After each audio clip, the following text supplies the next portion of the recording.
Hola amigos, hoy vamos a arreglar una tubería de entrada de agua picada. Que alguien ha intentado hacer un agujero, para lo que sea, y ha atravesado la tubería. Vamos a coger esta pieza, ya que la tubería es de 15 milímetros de cobre.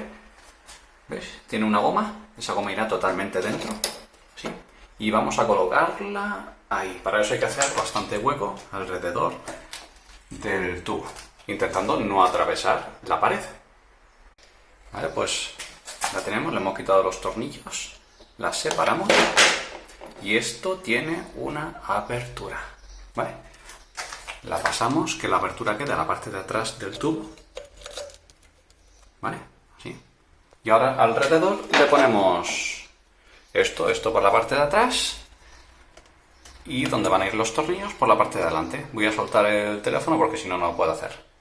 Vale, ahora mismo lo tenemos con los tornillos sin apretar. Ahora iremos poco a poco apretando, pero sin apretar del todo uno, sino lo acomodamos todo y después ya vamos apretando poco a poco cada uno.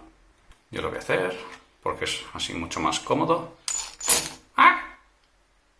Bueno, se nos ha ido para atrás, pero tiene que venir al sitio. Vale, le he puesto la fuerza al 5 para no pasarnos y no lo rompamos. Ahora lo voy a subir al 6 porque tampoco queremos cargárnoslo.